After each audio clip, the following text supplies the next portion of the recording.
This is USVI News, your Virgin Islands connection. Hi, everyone. Thanks so much for joining us for USVI News. I'm Emily Matson. We begin with continuing coverage of the death of Queen Elizabeth II, who died at her home peacefully on Thursday at the age of 96. The world joins the United Kingdom in mourning the monumental loss of the Queen. She ascended the throne in February of 1952 when she was just 26 years old. She reigned for 70 years, celebrating her Platinum Jubilee just this year. Our USVI News' Kristen Allen spoke with people who have lived under the crown. They weighed in on her life and legacy and have such adoration for their queen. The loss of Queen Elizabeth II being felt around the world. Greatest life that ever lived. I mean, how can you be a 70-year ruler and be busy and go through many wars, pandemics, controversies, and come out shining like she has? And very short. Andy Finley, tennis coach and English native, is feeling the beloved monarch's loss. Top of the world, iconic. I mean, I think I'm just a kind of common middle class Brit, and the respect that we had for that person was ultimate. Others see the Queen's death as the end of an era. I wouldn't say I feel sad, but I feel a little somber and reflective about what it's meant to have a monarch, a woman on the throne for that long. Alex Holbrook grew up in Canada. The country is still part of the British Commonwealth. In her family, the Queen isn't seen as much as a ruler, but more of a symbol of tradition. From the time I was young, every Christmas morning, my mother insisted and continues to insist that we listen to the throne speech before we open presents. Over the years, she learned to appreciate the Queen's inspirational messages, something she will certainly remember about the long-reigning monarch. I think as a family, we admired the dignity and composure with which she always conducted herself. Whatever else we might have thought about the rest of the royal family, that's something that was kind of a constant. For Finley, it's a somber time, but he and millions of others will always regard Queen Elizabeth II as the best person to ever live. I just thank everyone for their respect for the Queen and what she's done in making this a better place to live. I think she's max achieved it, let alone carrying it through into her 97th year, 96 years old. How many of us are going to leave this planet and can claim anything like that? She's magic. Kristen Allen, USVI News. And following Queen Elizabeth II's passing, the new monarch, King Charles III, addressed the nation Friday afternoon. I speak to you today with feelings of profound sorrow. Throughout her life, Her Majesty the Queen, my beloved mother, was an inspiration, an example to me and to all my family. King Charles also announced Friday that his heir, William, now assumes the Scottish titles, which the king held for more than 50 years. He created William, Prince of Wales, on Friday. And now to local news. A 23-year-old man is arrested on multiple counts of domestic violence assault charges. VI police say Brian Christopher Jr. assaulted a former acquaintance by slapping, punching, and kicking her multiple times. Their investigation revealed Christopher also allegedly choked the victim during the altercation and threatened her with a knife. And while the victim tried to get away, police say Christopher hit her with a rock on her right shoulder. He is in jail without bond as VIPD's Domestic Violence Bureau continues its investigation. We want to get you an update now on the $27 million reconstruction of Paulie Joseph Stadium. The Department of Public Works says considerable progress has been made since reconstruction began back in October of 2021, when the DPW received approval to proceed from FEMA. Since then, the project contractor has completed the stadium's concrete mat slab, and the construction of stadium walls is now in progress. Recently, the concrete pour for the left field upper concourse tower's ground floor columns was completed. Up next, the left and right field's perimeter walls. This project is scheduled to be completed sometime next year. On St. Croix, a celebration this week to welcome back senior citizens to their upgraded senior center.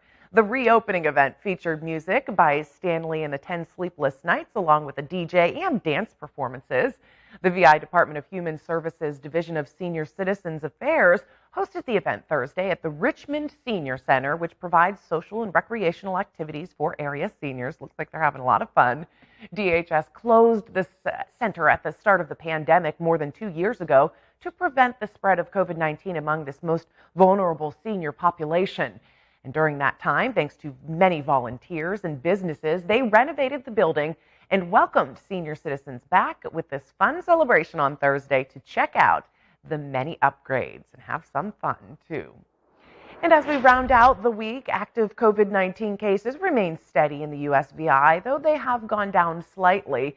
There are currently 198 active COVID cases territory-wide, with 118 on St. Croix, 77 on St. Thomas, and 3 on St. John. The Virgin Islands Department of Health now has hundreds of updated vaccines to target the Omicron variants available for those eligible for a booster shot.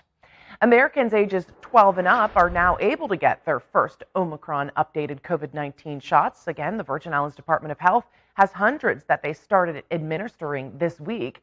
And as we head into the fall and winter months, U.S. health officials are urging those eligible to get that vaccination alongside a flu shot. Here's more on what's expected this flu season, and if you get sick, how to tell the difference between the cold, the flu, and COVID-19. Is it a cold, the flu, a sinus infection, or COVID-19? Since symptoms of all of these illnesses are similar, it may be hard to tell the difference. Probably flu will be pretty severe this year. COVID cases will probably go up. Dr. Barbara Bauer with Ohio State's Wexner Medical Center says anyone who gets sick should pay close attention to all of their symptoms. She says if you have a dry cough, it's likely caused by COVID-19, as cold and sinus infections are tied to nasal congestion, leading to coughs that tend to be more mucousy. A fever might signal the flu. Bauer says a fever can accompany COVID, but not quite as often, and rarely with a cold or sinus infection. If you have shortness of breath, it's most likely COVID-19. This symptom only rarely is associated with a cold, flu, or sinus infection. Also pay attention to how long it took you to feel sick. Bauer says sinus infections and colds typically continue to get worse over a couple of days. Flu affects a person immediately, while the timing of COVID-19 symptoms can vary based on vaccine status and immunity from a prior infection. Taking an at-home COVID test can help. Just to know whether you were positive or not, and then schedule an appointment with your doctor to see if you're eligible for, certain treatments. Bauer says the best way to protect yourself from severe illness from COVID and the flu is to get vaccinated. Flu cases have been unusually low the past couple of years in the U.S. Health officials say measures to stop the spread of COVID-19, like wearing masks, hand washing a lot, and staying home, likely contributed to the decline. Since some of those mitigation measures are no longer being used as frequently, officials believe the flu is likely to be more severe this season. Now to consumer news, Apple unveiled its new Airpods, phone, and watch lineups this week at the company's first in-person product launch event since before the pandemic. The gadgets are loaded with new features and promise seamless integration for users. But as Dan Lieberman reports, experts say the tech giant is also trying to sell peace of mind. Apple's big reveal zeroed in on 3 products it calls essential in our lives: the iPhone, AirPods, and Apple Watch. On their own, each is industry leading. Together, they provide a magical experience. The Apple Watch Series 8 adds safety features like vehicle crash detection and health options like cycle tracking.